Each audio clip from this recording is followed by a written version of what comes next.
Summing up the debate. So it's the morning after. The debate's finished and the pundits are out in force. They and I agree that Hillary Clinton won the debate. Personally, I don't consider this much of a victory, sort of like a victory over a 5-year-old in a chess game. But we did learn a number of things from the debate, or at least we had our opinions reaffirmed by the spectacle. Donald Trump does not belong anywhere near the White House. His constant interruptions and snide comments during his opponent's time, dozens of times he'd interject asinine comments, try to talk over her, and to the point that the moderator actually had to restart the clock in Clinton's response time. His interruptions contained such gems as having claimed that not paying taxes was smart, the threat to sink a foreign nation's navy for not being respectful would not start a war, and at one point simply leaning forward and moaning into his microphone. I don't know where that was going, but it was shortly after this that the split-screen view was changed so that whenever Hillary Clinton was speaking, she was the only one that you could see. So we have no idea what other type of buffoonery was going on at the time. Trump expressed his dislike for NAFTA as the worst trade agreement in history, and that he would personally renegotiate great trade deals. Personally. All of them. He wants to reintroduce the failed trickle-down economy of the Reagan era, but make it bigger so that there's even a larger tax cut for the rich, as if that will somehow this time work, when it has been proven over and over again the trickle-down economy doesn't work. It makes the rich richer, and that's it. Now, he also wants to pull the American military out of its mutual defense contracts, so basically pulling the military out of Saudi Arabia, Japan, Germany, pretty well anywhere where there's a treaty, South Korea, for example, for mutual defense, unless they pay for protection. He does want to increase the spending. We're not talking about cutting military spending. We're talking about basically redirecting it from defending the world to just defending America.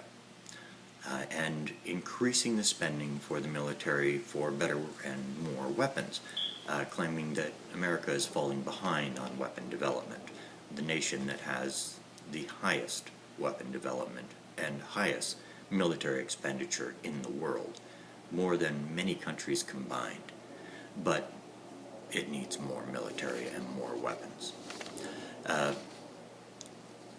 In short, he basically wants the American military to become the global extortion ring. We'll protect you, but you need to pay protection. And if you don't respect us, we'll sink your boats. The man's definitely from New York. His comments were so bombastic and dangerous that Clinton correctly addressed them as irresponsible and destabilizing. As the debate continued, Trump's lack of preparation and ability became more pronounced. When asked about how to deal with systemic racism, his response was law and order. It really doesn't answer the question at all. Somehow using more police or giving the police more weapons is a way of fighting racism. He didn't seem to actually understand the question at all.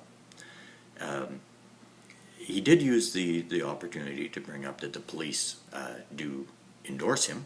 And he did this several times actually during the debate, almost like little ad runs in the background. This response brought to you by my supporters in the NRA, or this response brought to you by the thousands of generals and admirals that support me. Well, actually, I think he said hundreds.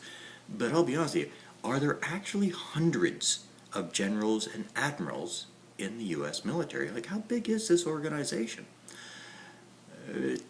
regardless, I'm getting distracted. He returned to his incomprehensible word salads that meander around without addressing questions. When the question was about modern warfare and war in the 21st century, Hillary Clinton brought up some points with regards to the fact that cyber warfare is a major concern and major consideration, nation states using cyber warfare as a means to an end. She didn't actually address the fact that you could also use it as propaganda to increase your base around the world, which a lot of groups such as ISIS are doing. But his response, Donald Trump's response, was a word salad talking about his 10-year-old son and that he has computers and he's very smart with computers and cyber is bad. That pretty well summed up Donald Trump's answer to how warfare is conducted in the 21st century. I'm not sure how it was related, but that is his point. Then the question came up on his support for the Iraq War. Now this is a matter of record. He said, "Yes, I suppose so. I wish they'd done it right the first time." This is a recorded message, and the moderator brought that up, that it's a matter of record. Donald Trump began to argue this, that it was not a matter of record, that he had other comments that he had made that proved that he did not support the Iraq War, and suggested that somebody call Sean Hannity, that he'll back him up. Okay, so call Sean Hannity of Fox News. This isn't an episode of Who Wants to Be a Millionaire. There is no phone a friend option in a presidential debate. You made the comment, stand by it, or admit that you were wrong. Don't say that you didn't make the comment at all when it's been recorded. And there's a number of instances where Donald Trump basically says, "No, I didn't say that." He has not seen his own video, which is really surprising considering how enamored he is with his own view and what he looks like on television or on film or in paintings that his charity buys for him. He devolved even further at that point. By the end, he was once again calling Rosie O'Donnell a pig. He was spewing his conspiracy theories.